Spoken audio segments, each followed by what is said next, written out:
Hello दोस्तों, स्वागत है आपका हमारे यूट्यूब चैनल एनसीईआरटी सर्कल में। दोस्तों, एनसीईआरटी का अच्छा इतिहास विषय पर हम चर्चा कर रहे हैं। इससे पहले हम अध्याय 7 कंप्लीट कर चुके हैं और ये हमारा अध्याय 8वां है। दोस्तों, आपको बता दें एनसीईआरटी पुस्तकें कॉम्पिटिटिव एग्ज़ाम के लिए बहुत ही महत्वपूर्ण हैं। ठीक है, और चलो शुरुआत करते हैं। तो दोस्तों, हम दिखाते हैं आपको इसमें क्या लिखा है। खुशहाल गांव और समृद्ध शहर। ठीक है दोस्तों, ये जो इसमें कंटेंट लिखा है ये कक्षा 6 के छात्रों के हिसाब से बनाया जाता है। तो उनको बेसिक ज्ञान के लिए, ठीक है, और उनको पुस्तक में रुचि, उनकी पुस्तकों में रुचि बढ़े इसलिए। ठीक है, तो हम इसको जल्दी जल्दी पढ़ेंगे और अपना समय बचाएंगे। ठीक है, लोहार की दुकान पर प्रभाकर प्रभाकर लोहारों को काम करते देख रहा था। एक छोटी सी बेंच पर कुल्हाड़ी और हंसिया जैसे कुछ औजार बेचने के लिए रखी थी। दूसरी ओर भट्टी चल रही थी।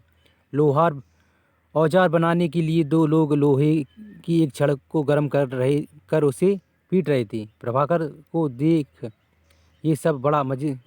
को ये सब देखकर बड़ा मज़ेदार लग रहा था। मतलब ये सब प्रभाकर जो बच्चा है वो ये सब देखकर खुश हो रहा था या उसे मज़ा आ रहा था। ठीक है, तो आगे और क्या है इसमें। लोहे के औजार और खेती। लोहे का प्रयोग आज एक आम बात है। लोहे की चीज़ें हमारी रोज़मर्रा की ज़िंदगी का हिस्सा बन गई हैं। ठीक है, स्वाभाविक है आज हम बिना लोहे के लगभग ही कोई औजार इस्तेमाल करें। ठीक है, लगभग हर औजार हम जो यूज़ करते हैं घरों में किसी भी प्रकार का, सब लोहे का मिलेगा। इस उपमहाद्वीप में लोहे का प्रयोग लगभग 3000 साल पहले शुरू हुआ। ठीक है, महापाषाण कब्रों में लोहे के औजार और हथियार बड़ी संख्या में मिले हैं। महापाषाण कब्रों में, ठीक है, जो दिखे गए हैं, खुदाइयों में पाए गए हैं, तो लोहे के औजार मिले हुए हैं। ठीक है, किसी भी प्रकार की छोटी बड़ी हर तरह की मतलब होते हैं औजार। ठीक है, इनके बारे में तुम अध्याय 4 में पढ़ चुकी हो। ठीक है, आप जाकर देख सकते हैं प्ले लिस्ट में। ठीक है दोस्तों, उसमें मैंने बताया है। ठीक है, करीब 2500 वर्ष पहले लोहे के औजारों के बढ़ती उपयोग का प्रमाण मिलता है। ठीक है, इनमें जंगलों को साफ करने के लिए कुल्हाड़ियाँ और जुताई के लिए हलों के फाल शामिल हैं। अध्याय 5 में तुमने पढ़ा था कि लोहे के फाल के इस्तेमाल से कृषि उत्पादन बढ़ा। ठीक है, आप देख सकते हैं दोस्तों उसमें। ठीक है, प्लेलिस्ट में जाकर आप देखें प्लीज़ दोस्तों, और आपने और बेसिक ज्ञान को बढ़ाएं। ठीक है, उसमें फैक्ट भी हैं दोस्तों जो हमारी कॉम्पिटिटिव एग्ज़ाम में आते हैं। छोटी सी बड़ी हर तरह की कॉम्पिटिटिव एग्ज़ाम में एनसीईआरटी से क्वेश्चन आते हैं दोस्तों। ठीक है, तो ये यहाँ बताया गया है, ये चित्र भी दिखाया गया है। क्या है इसको देखते हैं थोड़ा। ये प्लास टाइप का है ऊपर, ये सबसे पहले ऊपर, इसमें ये बीच में कुल्हाड़ी रूप के रूप में है। ये सब ये फसल काटने के लिए उस समय बनाया जाता होगा। हालांकि इतना विकसित नहीं, इतना मॉडर्न नहीं है, आधुनिक नहीं है ये, फिर भी काम करता होगा। औजारों की सूची में इन चित्रों के नाम चुनो। हंसिया, कुल्हाड़ी और सणसी। लोहे की ऐसी 5 चीज़ों की सूची बनाओ जिनका प्रयोग तुम रोज़ करते हो। ये कक्षा 6 के बारे में, कक्षा 6 के स्टूडेंटों को बताया गया है। ठीक है, आप ये सब ना करें, ये ज़रूरी भी नहीं है हमारे लिए दोस्तों। ठीक है, समृद्ध गांव के बिना राजाओं तथा उनकी, ऊपर पढ़ते हैं पहले उसके बाद नीचे। कृषि उत्पादन बढ़ाने के लिए उठाए गए अन्य कदम। सिंचाई। ठीक है, समृद्ध गांव के बिना राजाओं तथा उनके राज्यों का बने रहना मुश्किल था। जिस तरह कृषि के विकास में नए औजार तथा रोपाई अध्याय 5 में पढ़ेंगे, हम पढ़ चुके हैं सॉरी, महत्वपूर्ण कदम थे, उसी तरह सिंचाई भी काफ़ी उपयोगी साबित हुई। इस समय सिंचाई के लिए नहरें, कुएं, तालाब तथा कृत्रिम जलाशय बनाए गए। क्या कह रहे हैं, समृद्ध गांव के बिना राजाओं तथा उनके राज्यों का बना रहना मुश्किल था, क्योंकि समृद्ध गांव होगी तभी तो अच्छा वहाँ का माहौल होगा, यानी कि फसलें, खेती बाड़ी, है ना, और वहाँ की कृषक का और जो काम करने वाले मजदूर वगैरह सब। ठीक है, और उनको पर्याप्त धन भी मिलेगा कर के रूप में, है ना। तो ये बता रहे हैं। ठीक है, उसी तरह सिंचाई भी काफ़ी में उपयोगी साबित हुई, क्योंकि सिंचाई अच्छी हुई तो उससे फसलों में पानी देना और वहाँ की जो खेती बाड़ी को उपजाऊ बनाना, ये सब किससे संभव हुआ दोस्तों? सिंचाई से, है ना। सिंचाई किससे? सिंचाई के संसाधन क्या थे? नहरें, कुएं, तालाब तथा कृत्रिम जलाशय, ठीक है। ये छोटी छोटी चीज़ें दोस्तों बहुत बड़ी साम्राज्य को स्थापित करने के लिए बहुत ही महत्वपूर्ण भूमिका निभाती हैं, ठीक है। इस चार्ट में तुम्हें सिंचाई से आय परिवर्तन दिखाए गए हैं। खाली स्थान में सही वाक्य भरो। ये हमें नहीं भरना दोस्तों, क्या है ये 6वीं क्लास के छात्रों के लिए है, ठीक है। गाँव में कौन रहते थे, ये देखते हैं। इस उपमहाद्वीप में दक्षिणी तथा उत्तरी हिस्सों की अधिकांश गांव में कम से कम 3 तरह के लोग रहते थे। तमिल क्षेत्र में बड़े भूस्वामियों को बेलल्ला, साधारण हलवाहों को उड़वार और भूमिहीन मजदूर, ठीक है, दास, कड़ेसियार और अदिमई कहते थे, ठीक है। क्या कह रहे हैं? गांव में कौन कौन रहते थे इसके बारे में बताया। इस उपमहाद्वीप के दक्षिण यानी कि आज हम जिस क्षेत्र को साउथ इंडिया कहते हैं ना, उसके बारे में बता रहे हैं। तमिल क्षेत्र में बड़े भूस्वामी को बेलल्ला कहते हैं, ठीक है। ये शब्दावलियाँ हैं दोस्तों महत्वपूर्ण, इनको याद करें प्लीज़, ये फैक्ट के रूप में काम करते हैं। साधारण हलवाहों को उड़वार और भूमिहीन मजदूर कहते थे। दास, कड़ेसियार और अदिमई कहलाते थे, ठीक है। एक बार फिर देखते हैं दोस्तों, कंफर्म करने के लिए, कंटेस्ट करने के लिए। तमिल क्षेत्र में बड़े भूस्वामी को क्या कहते थे दोस्तों? मेरे साथ बोलिए, बेलल्ला, ठीक है। साधारण हलवाहों को उड़वार और भूमिहीन मजदूर कहते थे, ठीक है। दास, कड़ेसियार और अदिमई, क्या कह रहे हैं? दास, कड़ेसियार और अदिमई कहलाते थे, ठीक है। देश के उत्तरी हिस्से में गांव का प्रधान व्यक्ति ग्राम भोजक कहलाता था। उत्तरी यानी कि भारत के उत्तरी हिस्से में जो गांव का प्रधान व्यक्ति होता था वो भोजक कहलाता था, ठीक है। क्या, एक बार फिर सुनते हैं, भोजक, ठीक है। भोजक कहलाता था। अक्सर एक ही परिवार के लोग इस पद पर कई पीढ़ियों तक बने रहे होंगे, ठीक है, बने रहते थे, ठीक है। यानी कि यह पद वंशानुगत था। ग्राम भोजक के पद पर आमतौर पर गांव का सबसे बड़ा भूस्वामी होता था, ठीक है। और क्या आगे? साधारणतया इन जमीन पर इनके दास और मजदूर काम करते थे, ठीक है। इसके अतिरिक्त प्रभावशाली होने के कारण प्राय राजा भी कर वसूलने का काम इन्हें ही सौंप देते थे। ये न्यायाधीश का और कभी कभी पुलिस का काम भी करते थे। क्या कह रहे हैं? उत्तर भारत में जो बड़े भूस्वामी होते थे ना, उनको भोजक कहा जाता था, ठीक है। और उनका पद आनुवंशिक था, ठीक है, वंशानुगत, ठीक है, आनुवंशिक था।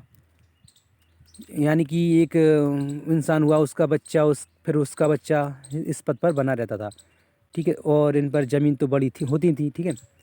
और उन ज़मीनों पर इनके दास और मज़दूर काम करते थे अपना पेट भरने के लिए, ठीक है। जिससे उन्हें जो मजदूरी मिलती थी उनका, उससे वो अपना पेट भरते होंगे, ठीक है, मज़दूर, दास और मज़दूर, ठीक है। इसके अतिरिक्त प्रभावशाली होते थे, है ना, क्योंकि इन पर ज़मीनें ज़्यादा थी।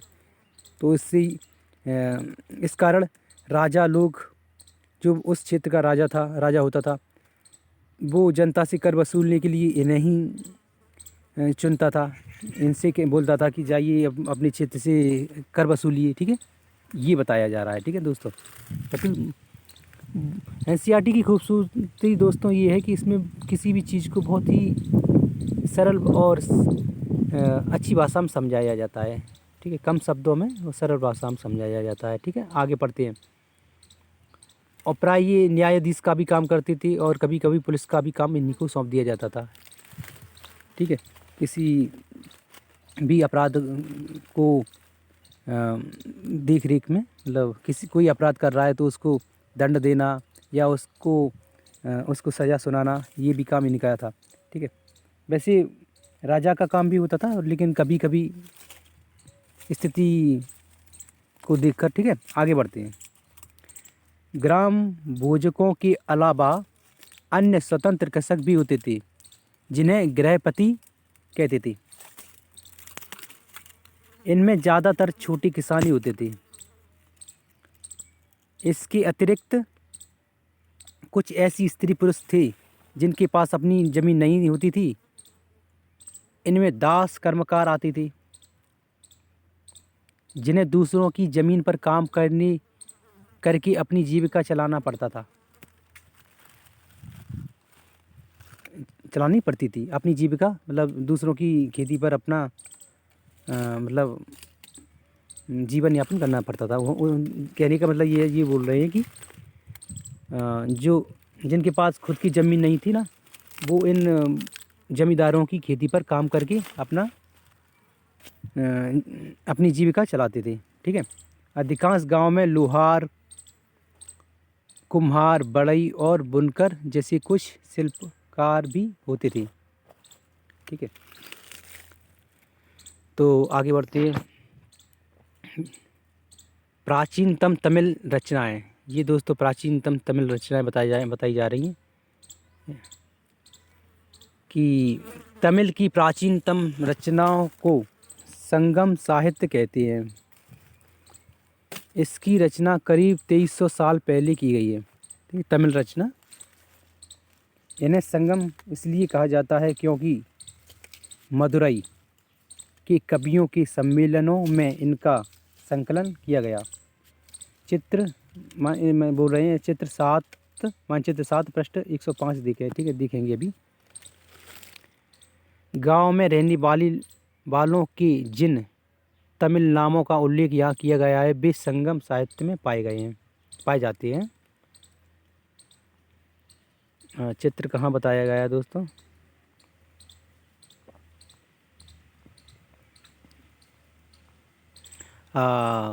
लगभग शायद इसमें यहाँ चित्र दिया नहीं गया होगा, तो देखेंगे।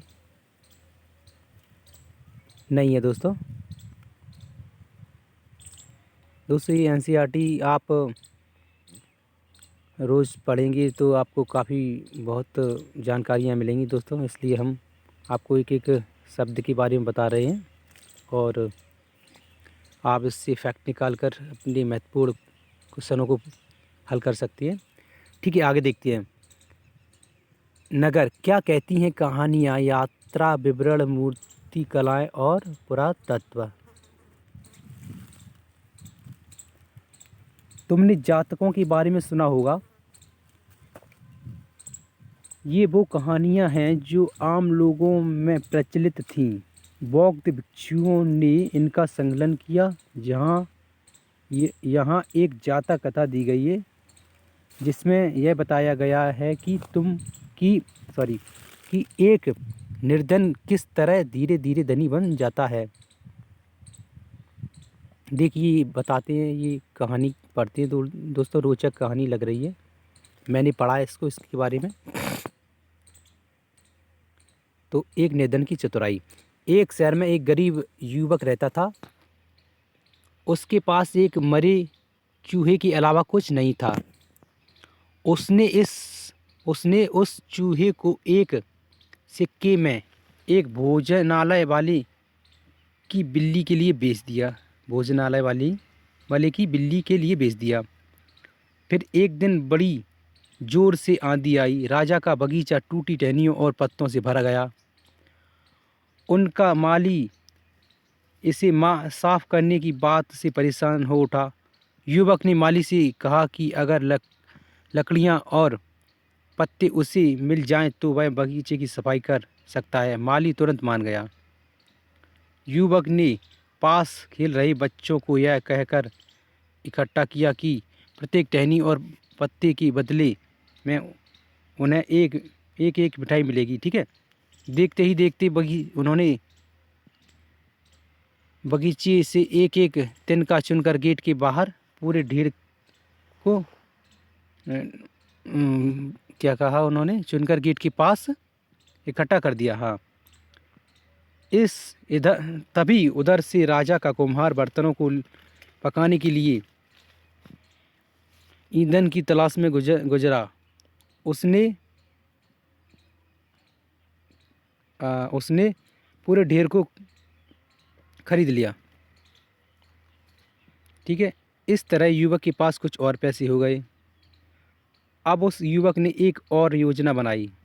एक बड़े बर्तन में पानी भरकर वह नगर के द्वार पर बैठ गया और वहाँ उसने घास काटने वाले 500 लोगों को पानी पिलाया, ठीक है। खुश होकर उन लोगों ने कहा, तुमने हमारे लिए इतना अच्छा काम किया, बताओ हम तुम्हारे लिए क्या कर सकते हैं। उसने कहा, मैं आपको यह तब बताऊंगा जब मुझे आपकी सहायता की ज़रूरत होगी। उसके बाद उसने एक व्यापारी से दोस्ती की। एक दिन उस व्यापारी ने बताया कि कल एक घोड़े का व्यापारी 500 घोड़ों के साथ शहर में आ रहा है। यह सुनकर उस युवक ने उन घास काटने वालों लोगों के पास जाकर कहा, कृपया तुम इस सब एक एक घास का गट्ठर मुझे दो और अपनी घास तब तक मत बेचो जब तक मेरी ना बिक जाए। उन्होंने उसे घासों के 500 गट्ठर दे दिए। जब घोड़ों के व्यापारी को कहीं भी घास न मिली तो उसने इस युवक की घास 1000 सिक्के में खरीद ली, ठीक है। तो देखिए दोस्तों, इसमें युवक पर क्या था, युवक के पास सिर्फ मरा हुआ चूहा था जिससे उसने 500 मतलब 1000 सिक्के कर लिए। सोचिए 1000 सिक्के उस समय बहुत होंगे, ठीक है, एक मरे चूहे से। क्या बात है, बुद्धि बहुत तेज़ थी इस युवक की। इस कहानी में आए व्यक्ति के व्यवसायों की सूची बनाओ। और ये छोड़िए दोस्तों, काम की नहीं है हमारे, सूची बनाना कक्षा 6 के छात्रों के लिए होगा, ठीक है। प्राचीन नगरों के जीवन के बारे में हमें कुछ अन्य स्रोतों से भी पता चल सकता है। शहरों, गांवों या फिर जंगलों के जीवन से जुड़ी घटनाओं को मूर्तिकार कलात्मक ढंग से उकेरते थे। इन मूर्तियों को ऐसी इमारतों की रेलिंग, खम्भों या प्रवेश द्वारों पर सजाया जाता था जहां लोग आते थे। दोस्तों मेरा गला ख़राब, क्या करें, काफ़ी दिन से गला ख़राब है, फिर भी मैं पढ़ रहा हूँ और आपको ये वीडियो रिकॉर्ड करके दे रहा हूँ, है ना। आगे क्या लिखा है देखिए, जहाँ लोग आते थे तो ये सजाकर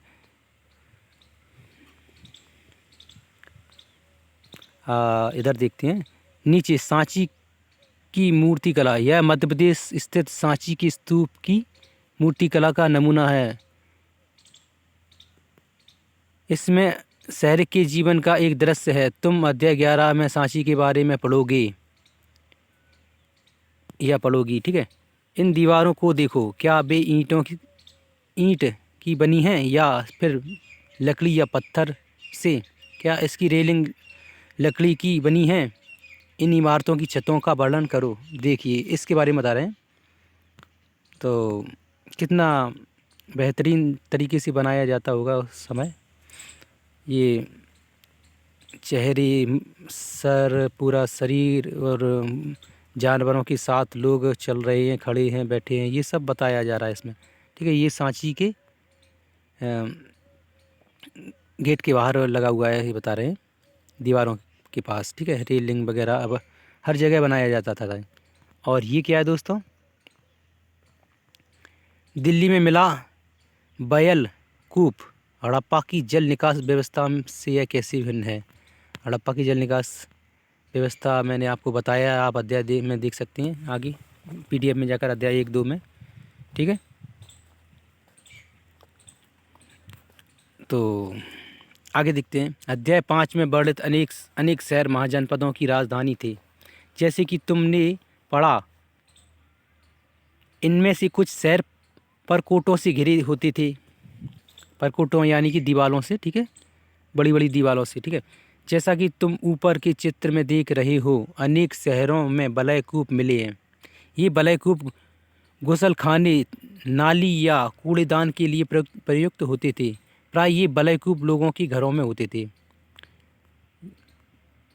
इनमें लोग अपना सामान रखते होंगे, काम का, गैर उपयोगी। ठीक है, ठीक है, जैसे कि तुम ऊपर के चित्रों में देख रहे हो, नलकूप देख रहे हो, अनेक शहरों में वलयकूप मिले हैं। ये वलयकूप गुसलखाने, नाली या कूड़ेदान के लिए प्रयुक्त होते थे। ये हमने पढ़ लिया दोस्तों, फिर भी एक बार दोबारा रिकॉल कर रहा हूँ। प्राय ये वलयकूप लोगों के घरों में होते थे, हर घर में होते थे लगभग। महलों, बाजारों या आम घरों के अवशेष बहुत कम मिले हैं। ठीक है, संभवतः लकड़ी, मिट्टी, कच्ची ईंटों या छप्पर से बने होने के कारण ये ज़्यादा समय तक टिक न पाए हो। भविष्य में पुरातत्वविद इनकी खोज कर सकते हैं। ठीक है, प्राचीन शहरों के बारे में वहाँ गए नाविकों तथा यात्रियों के विवरणों द्वारा भी पता चलता है।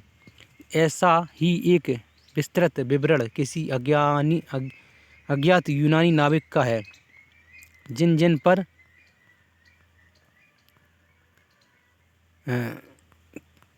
क्या लिखा है, जिन जिन पत्तनों पर बह गया, पत्तन यानी बंदरगाह होता है दोस्तों, उन सभी के बारे में उसने लिखा है। मानचित्र 7 पृष्ठ 105 में भरूच ढूंढो। दोस्तों यहाँ मानचित्र होगा या नीचे कहीं, उधर देखेंगे हम।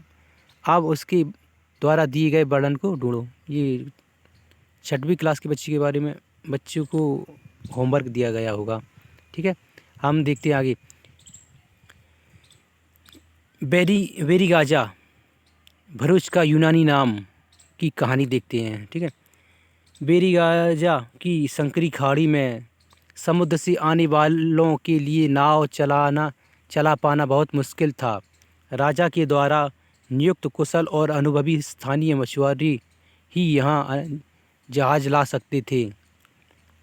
बेरीगाजा में शराब, तांबा, टिन, सीसा, मूंगा, पुखराज, कपड़े, सोने और चांदी के सिक्कों का आयात होता था। हिमालय की जड़ी बूटियाँ, हाथी दांत, गोमेद, कार्निलियन, सूती कपड़ा, रेशम तथा इत्र यहाँ से निर्मित किए जाते थे।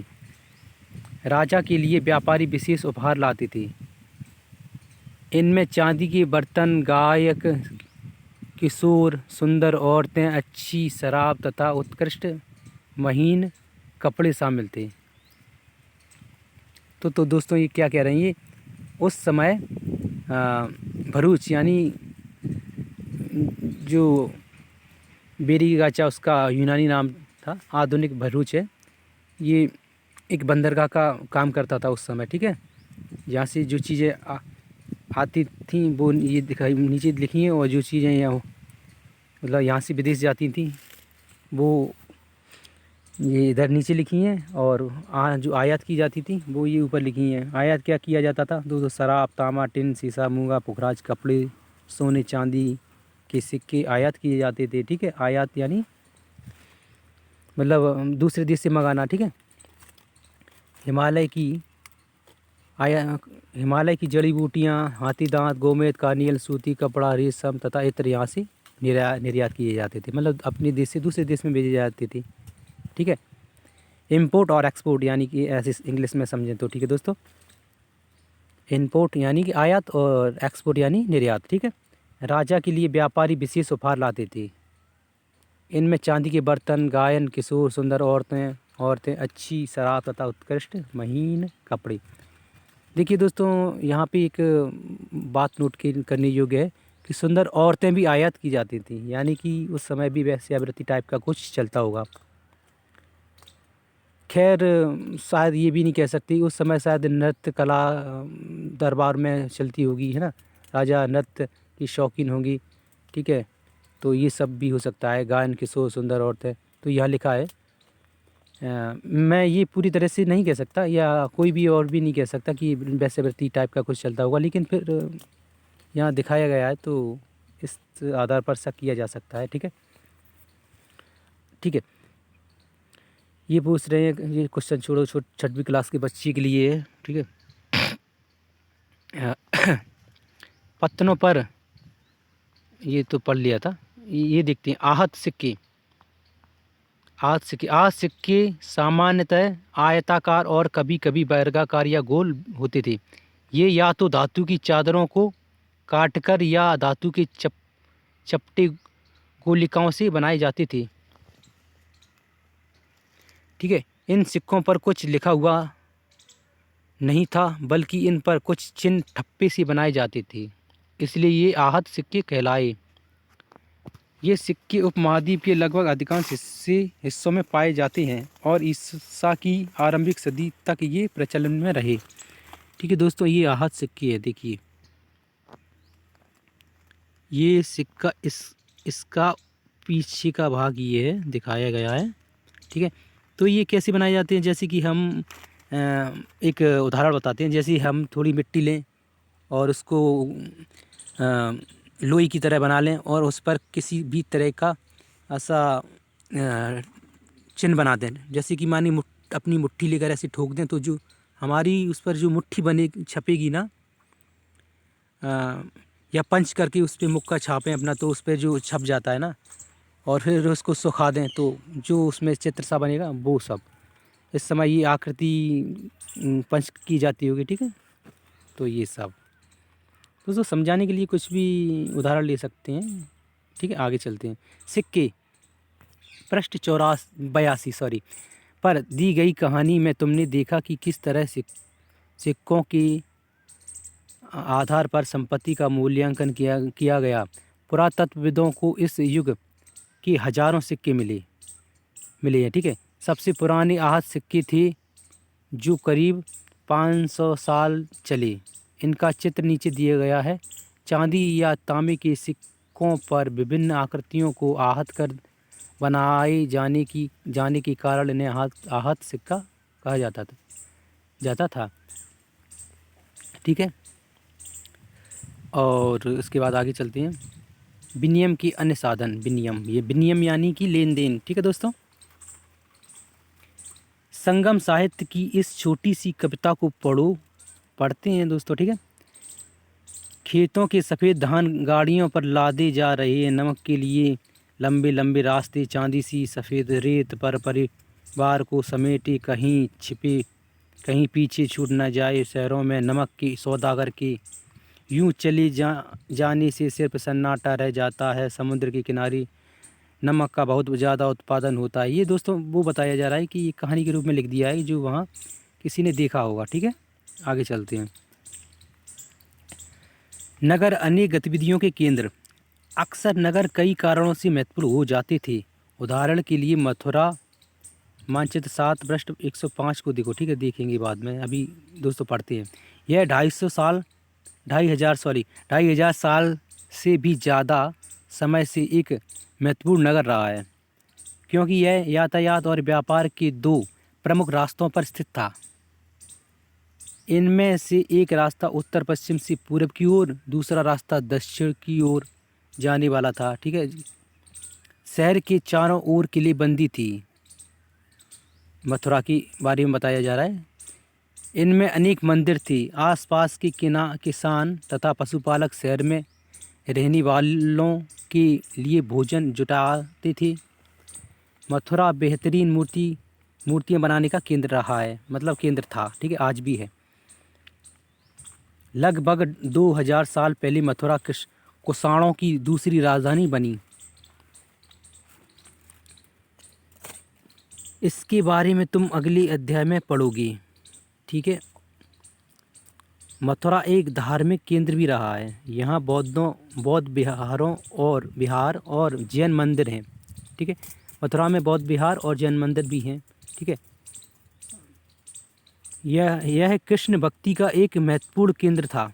ठीक है, कृष्ण भक्ति, क्योंकि हम दिन जानते हैं कि हम जो कृष्ण भगवान का जन्म भी मथुरा में ही हुआ था। ठीक है, ऐसा उन्होंने मथुरा में अपना बचपन गुजारा, ये सब इसलिए। ठीक है, कहीं ना कहीं उनकी आस्था से जुड़ा हुआ मथुरा है, इसलिए। ठीक है, मथुरा में प्रस्तर खंडों तथा मूर्तियों पर अनेक अभिलेख मिले हैं। आमतौर पर ये संक्षिप्त अभिलेख हैं जो स्त्रियों तथा पुरुषों द्वारा मठों या मंदिरों को दिए जाने वाले दान का उल्लेख करते हैं। प्राय शहर के राजा, रानी, अधिकारी, व्यापारी तथा शिल्पकार इस प्रकार के दान करते थे। क्या लिखा है? मथुरा में प्रस्तर खंडों की मूर्तियों पर अनेक अभिलेख मिले हैं। आमतौर पर ये संक्षिप्त अभिलेख हैं जो स्त्री तथा पुरुषों द्वारा मठों या मंदिरों में दिए जाने वाले दान का उल्लेख करते हैं। यानी कि ये बोल रहे हैं कि मथुरा में जो प्रस्तर खंडों और दीवारों पर जो अभिलेख मिले हैं, उन पर लोगों द्वारा दिए जाने वाले दान के बारे में भी लिखा हुआ है। कौन कितना दान करता था, कौन क्या दान करता था, किसने क्या दान किया, ये सब लिखा है। और दान राजा, रानी, व्यापारी, अधिकारी, शिल्पकार ये सब दान करते थे, उसके बारे में बताया गया है। उदाहरण के लिए मथुरा के अभिलेखों में सुनारों, लोहारों, बुनकरों, टोकरी बुनने वालों, माला बनाने वालों और इत्र बनाने वालों के उल्लेख मिलते हैं। ठीक है, ये कुछ गुलाबी में लिखा है, ये कक्षा 6 के बच्चों को होमवर्क दिया जाता है, वो सब हमारी काम का नहीं है। ठीक है दोस्तों, और ये क्या लिखा है? उत्तरी काले चमके पात्र NBPW। ठीक है, ये उसका फुल फॉर्म कुछ शॉर्ट फॉर्म दिया गया है। ठीक है, NBPW का फुल फॉर्म ये उत्तरी काली चमके पात्र है। ठीक है, ये एक कठोर चाक निर्मित धातु की तरह दिखने वाले तथा चमकदार काली सतह वाले पात्र हैं।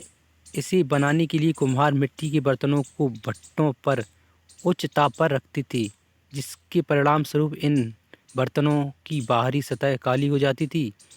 इन पर एक पतली काली लेप भी लगाई जाती थी जो इस बर्तन को शीशे जैसी चमक प्रदान करता था। ठीक है, और देखते हैं ये क्या है? शिल्प तथा शिल्पकार। पुरास्थलों से शिल्पों के नमूने मिले हैं। इनमें मिट्टी के बहुत ही पतले और सुंदर बर्तन मिले हैं जिन्हें उत्तरी काले चमकीले पात्र कहा जाता है, क्योंकि ये ज़्यादातर उपमहाद्वीप के उत्तरी भाग में मिले हैं। ठीक है, ध्यान रहे कि अन्य दूसरे शिल्पों के अवशेष नहीं बचे होंगे। तो मिट्टी के बर्तन मिले हैं, यानी कि आज हम ये कहते हैं घड़ा, और आज भी उपयोग में लाया जाता है। ठीक है, ठीक है, तो ये सब मिले हुए। और ध्यान रहे कि अन्य शिल्पों के अवशेष नहीं मिले हैं। बहुत सी शिल्प टूट फूट गए होंगे या कहीं पूरी तरह से नष्ट हो गए होंगे, इसलिए नहीं मिले। जैसे कि विभिन्न ग्रंथों से हमें पता चलता है कि कपड़ों का उत्पादन बहुत महत्वपूर्ण था। उत्तर में बनारस, हम हर बार बनारसी पढ़ते हैं, इसको वाराणसी होता है दोस्तों। एक ही सब बात होती है, दोनों की एक ही अर्थ वो रहती है। ठीक है, मतलब दोनों का एक ही मतलब रहता है, बनारस वाराणसी। ठीक है, तो हमें सिंपल लगता है, बनारस पढ़ने में अच्छा भी लगता है। ठीक है, दक्षिण में मदुरै इसके प्रसिद्ध केंद्र थे, जहाँ स्त्री पुरुष दोनों काम करते थे। ठीक है, अनेक शिल्पकार तथा व्यापारी अपने अपने संघ बनाने लगे। ठीक है, जिन्हें श्रेणी कहते थे। जैसे कि कोई सामान मतलब बना रहे हैं, कोई 10 लोग हैं, कोई एक ही सामान को बनाते हैं, तो उन्होंने अपना संघ बना लिया। ठीक है, इस तरह से 10 से 20, 20 से 100 ऐसे होते गए, मतलब तो उनका बड़ा समूह हो गया, उन्होंने अपने संघ बना लिया। जैसे कि यूनियन बोलते हैं आज की समय में, फैक्ट्रियों में जो काम करते हैं लोगों का यूनियन होता है ना, किसी भी काम को लेकर। ठीक है, इस तरह से जिन्हें जिन्हें श्रेणी कहती थी। शिल्पकारों की श्रेणियों का काम प्रशिक्षण देना, कच्चा माल उपलब्ध कराना तथा तैयार माल का वितरण करना था। ठीक है, तो एक तरह से वो जो ग्रुप बन जाता है ना दोस्तों, तो वो किसी भी काम की जिम्मेदारी लेता है कि हम लोग ये सब करेंगे, ये हमारा काम है। तो उसकी पूरी तरह से उस काम को किसी भी काम को, उस काम को मतलब जो करते हैं ना वो, तो हर उस काम से संबंधित सभी प्रकार की चीज़ों की वो जिम्मेदारियाँ ले लेते हैं और उसे संचालन करते हैं उसका। ठीक है, जबकि व्यापारियों की श्रेणियाँ व्यापार का संचालन करती थीं। ठीक है, बड़े व्यापारी जो व्यापार किसी चीज़ का लेन देन करते थे, अपने मतलब सामान की खरीदी बिक्री आदि करते थे। ठीक है, तो वो अपने व्यापार का संचालन करती थीं, व्यापारियों की श्रेणियाँ। ठीक है, आगे देखते हैं। श्रेणियाँ बैंकों के रूप में काम करती थीं, जहाँ लोग पैसा जमा करते थे। ठीक है, बड़े व्यापारी हैं तो दोस्तों धन का लेन देन करते होंगे, उन पर लोग धन जमा भी करते होंगे, उनसे धन उधार भी लेते होंगे। ठीक है, ये सब इस धन का निवेश लाभ के लिए किया जाता था। उससे मिले लाभ का कुछ हिस्सा जमा करने वाले को लौटा दिया जाता था या फिर मठ आदि धार्मिक संस्थाओं को दिया जाता था। तो दोस्तों जिस व्यक्ति से जी व्यापारी लोग धन लेते थे उसको ब्याज के रूप में भी देते थे, या किसी ने कर्ज लिया है तो उससे कर्ज वसूलते थे, और व्यापारियों पर ज़्यादा धन हो जाता था तो उनको दान में भी देते थे, मठों में लगाते, मंदिरों मठों में मतलब दान के रूप में दिया करते थे। ये सब बताए धार्मिक कार्यों में लगाया जाता था, ये बता रहे हैं। आगे देखते हैं, सूत काटने और बुनने की नियम देखते हैं, थोड़ा जानकारी बढ़ेगी दोस्तों हमारी। ये नियम अर्थशास्त्र के हैं। अध्याय 7 में अर्थशास्त्र का उल्लेख किया गया है। इसमें वर्णन किया गया है कि किस प्रकार एक विशेष पदाधिकारी को देख रेख में कारखानों में सूत की कताई और बुनाई की जाती थी। ऊन, भेड़ों की छाल, कपास, पटुआ तथा सन को तैयार करने के काम में विधवाओं तथा सक्षम अक्षम महिलाओं, बिच्छुड़ियों, वृद्धा, वेश्याओं, राजा की अवकाश प्राप्त दासियों, सेविकाओं और अवकाश प्राप्त देवदासियों को लगाया जाता था। यानी कि पूरी तरह से यहाँ महिलाएं काम करती थीं। ठीक है, आगे देखते हैं। इन्हें उनके काम के और गुणों के अनुसार पारिश्रमिक देना चाहिए। जिन महिलाओं को बाहर निकलने की अनुमति नहीं है वे अपनी दासियों को भेजकर कच्चे माल को मंगवा सकती हैं और फिर तैयार माल को उन्हें भिजवा सकती हैं। ठीक है, तो क्या है, जो महिलाएं कम घर से नहीं निकल सकती तो वो किसी दूसरी महिला के माध्यम से सामान, कच्चा माल मंगवा कर उससे सामान को बनाकर और उसको उन्हीं के माध्यम से वापस जो छोटी कुटीर उद्योग में या बड़े उद्योगों में भेज सकती थी। ठीक है, ये बता रहे हैं। वे औरतें जो कारखानों तक जा सकती हैं उन्हें अपना माल कारखानों तक तड़के ले जाना पड़ता था, जहां उन्हें पारिश्रमिक मिलता था। जो महिलाएं घर से निकल सकती थी तो वो अपनी सुबह जल्दी अपना काम निपटाया घर का जो भी हो, और जल्दी जाकर कारखानों से कच्चा माल लेके आईं, कारखानों में जाकर काम करती थीं और जल्दी से अपना काम निपटा कर फिर घर आ जाती होंगी, ऐसा कुछ बताया जा रहा है इसमें। इस समय माल को अच्छी तरह जांचने के लिए रोशनी रहती थी। इस समय माल को अच्छी तरह से जांच करने के लिए, यानी उद्योगों में छोटे बड़े जैसे भी उद्योग हुए उस समय, अगर निरीक्षक उस औरत की तरफ देखता है या इधर उधर की बातें करता है तो उसे सज़ा मिलनी चाहिए। देखिए दोस्तों, जो निरीक्षक होते थे उस समय, सुपरवाइज़र आज के दौर में कहें तो, अगर औरतों ने अपना काम पूरा नहीं किया तो उन्हें जुर्माना देना होगा। इसके लिए उनका अंगूठा भी काटा जा सकता है। अरे बाप रे यार, क्या बात है दोस्तों। देखिए, लापरवाही बिल्कुल भी बर्दाश्त नहीं थी उस समय कामों में।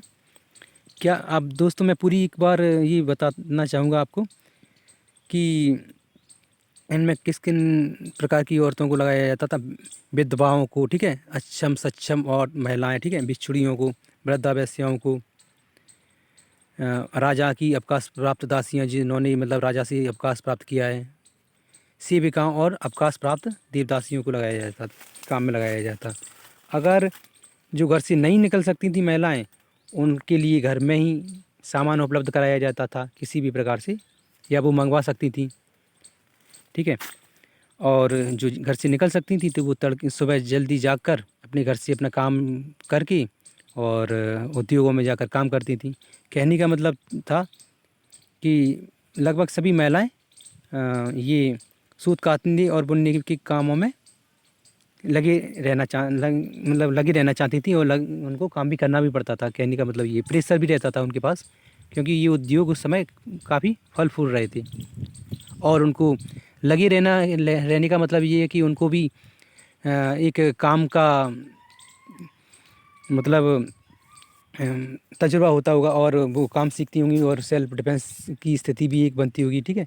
काम करने से उनका घर में पैसा भी आता होगा, तो इस हिसाब से भी लगी रहना चाहती थी वो, ठीक है। और दबाव भी होता होगा, क्योंकि घर में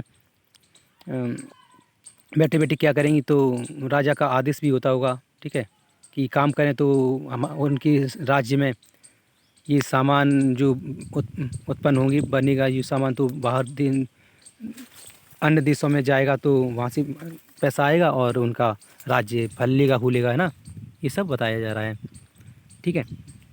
और यहाँ एक बहुत ही महत्वपूर्ण बात देखने में मिलती है दोस्तों, कि अगर सुपरवाइज़र जिसमें बोल रहे हैं ना कि निरीक्षक अगर महिलाओं को की तरफ देखता है या इधर उधर की बातें करता है, फालतू उनसे बातें करता है, तो उन्हें सज़ा मिलेगी।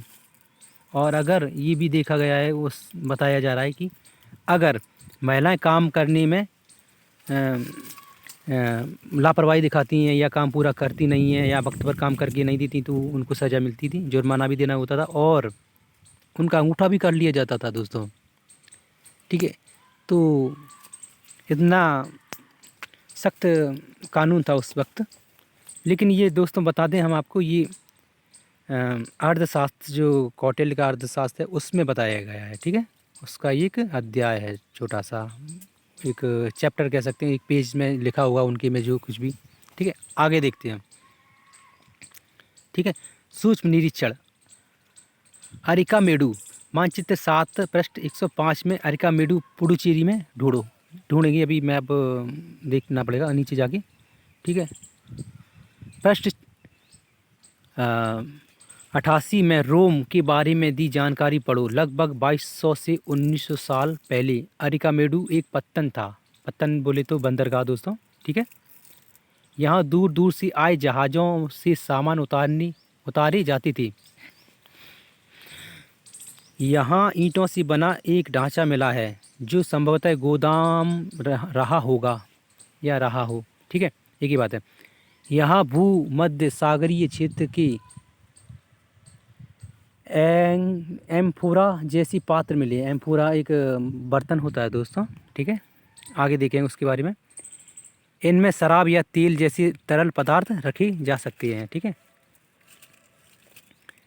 इनमें दोनों तरफ से पकड़ने के लिए हत्थे लगे हैं। साथ ही यहाँ एरेटाइन जैसी मोहरें लगी लाल चमकदार बर्तन भी मिले हैं। इन्हें इटली के एक शहर के नाम पर एरेटाइन पात्र के नाम से जाना जाता है दोस्तों। तो इटली के एक शहर के नाम पर एरेटाइन नाम का पात्र भी पाया गया है, ठीक है। कहाँ पाया गया है? पुदुचेरी, आधुनिक पांडिचेरी बोलते हैं जिसको, ठीक है। आधुनिक समय में पांडिचेरी बोलते हैं, पुदुचेरी उस आज भी पुदुचेरी भी बोलते हैं दोस्तों, पांडिचेरी भी बोलते हैं, तो कोई फ़र्क नहीं पड़ता खास इससे, ठीक है। इससे मोहर लगे सांचे पर गीली चिकनी मिट्टी को दबाकर बनाया जाता था। एम्फोरा को बता रहे हैं, और एरेटाइन इनको बनाया जाता हुआ, ठीक है। ठीक है, ये पढ़ते हैं, उसके बाद अदर आते हैं, ठीक है। अभिलेखित मिट्टी के बर्तन। कई बर्तनों पर ब्राह्मी लिपि में अभिलेख मिले हैं। प्रारंभ में तमिल भाषा के लिए इसी लिपि का प्रयोग किया जाता था, इसलिए इन्हें तमिल ब्राह्मी अभिलेख भी कहा जाता है। ये है, इनको देखिए, इन पर कुछ लिखा है दोस्तों, लेकिन हम तो अभी पढ़ नहीं सकते हम लोग, है ना, क्योंकि हमारी समझ से बाहर है ये। ठीक है, और यहाँ देखते हैं, ऐसे बर्तन भी मिले हैं जिनका डिजाइन तो रोम का था, लेकिन तो वे यहीं बनाए जाते थे। तो रोम की डिजाइन की जो बर्तन हैं, यहाँ के लोगों ने उनको देखा, उनको समझा कैसे बनाना है, फिर उनको बनाना सीखा। ठीक है, तो कला है दोस्तों, यहाँ के लोगों में इच्छा जागी कि ये रोम से आए हैं, हम यहीं बनाकर इनको मतलब उपयोग करेंगे, इनको बेचेंगे। ठीक है, ये सब होगा। ठीक है, यहाँ रोमन लैंप, शीशे के बर्तन तथा रत्न भी मिले हैं, साथ ही छोटे छोटे कुंड मिले हैं। कहीं पुदुचेरी में ही बता रहे हैं दोस्तों ये सब, जो संभवतः कपड़े की रंगाई के पात्र रहे होंगे। यहाँ पर शीशे और अर्ध बहुमूल्य पत्थर के से मन के बनाने की पर्याप्त साक्ष्य मिले हैं। ठीक है, आगे देखते हैं क्या लिखा है अन्यत्र में। अन्यत्र दोस्तों आप देख लिया करें, क्योंकि जिस समय यहाँ भारत में क्या चल रहा था उस समय उसी के समकालीन अन्य देश में क्या चल रहा था ये बताया जाता है, तो जिससे हमारी एक समझ मजबूत होती है और थोड़ा ज्ञान भी बढ़ता है। ठीक है, मानचित्र 6 पृष्ठ 76 में रोम को ढूंढो। रोम यह यूरोप के सबसे पुराने शहरों में से एक है। इसका विकास लगभग तभी हुआ जब गंगा के मैदान के शहर बस रहे थे। रोम एक बहुत बड़े साम्राज्य की राजधानी था। यह यूरोप, उत्तरी अफ्रीका तथा पश्चिमी एशिया तक फैला साम्राज्य था। क्योंकि दोस्तों बहुत ही बड़ा साम्राज्य था रोमन साम्राज्य। ठीक है, तो उसके बारे में बताया जा रहा है कहाँ तक फैला था। यूरोप, उत्तरी अफ्रीका तथा पश्चिमी एशिया तक फैला हुआ था रोमन साम्राज्य, तो इसके बारे में बता रहे हैं। इसके सबसे महत्वपूर्ण शासकों में से एक ऑगस्टस ने करीब 2000 साल पहले शासन किया था। उसने कहा था कि रोम ईंटों का शहर था जिसे मैंने संगमरमर का बनाया। ऑगस्टस और उसके बाद के शासकों ने कई मंदिर तथा महल भी बनाए। ऑगस्टस ने बड़े बड़े रंग मंडल एम्फी थिएटर बनाए। इनके चारों तरफ दर्शकों के बैठने की सीढ़ी नुमा जगह होती थीं जहां लोग विभिन्न प्रकार के कार्यक्रम देख सकते थे। उन्होंने स्नानागार भी बनाए जहां स्त्रियों तथा पुरुषों के लिए अलग अलग समय निर्धारित किए गए थे। यहाँ लोग एक दूसरे से मिलते थे और आराम करते थे। बड़े बड़े जलवाही सेतु एक्वाडक्ट के जरिए शहर के स्नानागारों, फव्वारों तथा गुसल खानों के लिए पानी लाया जाता था। तो दोस्तों कहने का मतलब ये है, जैसे कि आज हम स्विमिंग पूल का इस्तेमाल करते हैं। आधुनिक स्विमिंग पूल में देखिए सब व्यवस्थाएं रहती है, नहाने की, हैं, बैठने की, और स्विमिंग पूल में नहाकर बाहर अपना मतलब थोड़ा धूप लेने की, ये सब ऐसी व्यवस्थाएं भी की गई थी वहाँ पे। ठीक है, और अच्छी बात ये है कि स्त्री पुरुष अलग अलग समय पर आते जाते होंगे वहाँ, तो ये बताया भी जा रहा है। ठीक है, और आगे ये सब एक्वाडक्ट है ये उसका। ठीक है, ये रोम का जो अच्छा सा मैप ले लिया गया है कहीं से, है, तो ये देख लिया हमने। आगे देखते हैं क्या है। ये सब कल्पना करो और ये तुम बेंजाटाइन जी सब क्या है। बेरी गाजा के बारे में रहते हो तो, और पत्तन देखो निकलो और तुम क्या क्या देखने को मिला। ये सब दोस्तों कक्षा 6 के स्टूडेंट को होमवर्क दिया जाता है, तो ये हमारी मतलब का होता नहीं है। तो हमें तो अपनी पुस्तक में महत्वपूर्ण चीज़ें देखनी है और उनसे नोट्स बनाने हैं और उनमें महत्वपूर्ण जानकारियों को इकट्ठा करके अपना उनको पढ़ना है। बाकी कुछ महत्वपूर्ण जानकारियाँ नहीं होती, उनको छोड़ना है ना। चलो आगे बढ़ते हैं। उपयोगी शब्द: लोहा, गांव, शिला, सिंचाई, संगम, नगर, बलायकू, पत्तन, श्रेणी। ये दोस्तों ये आप मैं हर बार क्लास में बताता हूँ, ये महत्वपूर्ण शब्दावलियाँ होती हैं, इनको आप नोट करके उनको उनकी परिभाषा उनके सामने लिख लो और उसको याद कर लो। दोस्तों याद करने के लिए कुछ खास नहीं होता, लेकिन एक बार दिमाग में बैठ जाए तो काफ़ी अच्छा रहता है, क्योंकि ये शब्दावलियाँ बहुत काम की रहती है ना। ये दोस्तों मैं बताना चाहूँगा, ये दोस्तों एनसीईआरटी पढ़ाने वाले अलग अलग टीचरों के पास भी ये नहीं मिलेगा, और ना ही वो इन चीज़ों पर ध्यान देते हैं। हमने शुरू किया है ये अलग ही तरीके से एनसीईआरटी पढ़ाना, तो हम ये सब महत्वपूर्ण जानकारियों को भी बताते हैं आपको, ताकि आपका बेसिक ज्ञान भी और अच्छा हो, ठीक है। और इधर क्या लिखा हुआ है नीचे, आओ ये छोटे बच्चे के बारे में है, ठीक है। और ठीक है, शुरुआती ये देख रहे थे हम, इसी को देखना चाह रहे थे। महत्वपूर्ण तिथियाँ दोस्तों, ये भी आप एक अलग पेज पर नोट कर लिया करें। ये महत्वपूर्ण तिथियाँ बहुत ही काम की होती हैं, ठीक है। उपमहाद्वीप में लोहे के प्रयोग की शुरुआत करीब 3000 साल पहले, ठीक है। लोहे के प्रयोग में बढ़ोतरी, नगर आहत सिक्के करीब 2500 साल पहले, ठीक है। संगम साहित्य की शुरुआत करीब 2300 साल पहले। अरिकामेडू का पत्तन करीब 2200 से 2200 तथा 1900 साल पहले, ठीक है। तो दोस्तों ये यहाँ समाप्त होती है।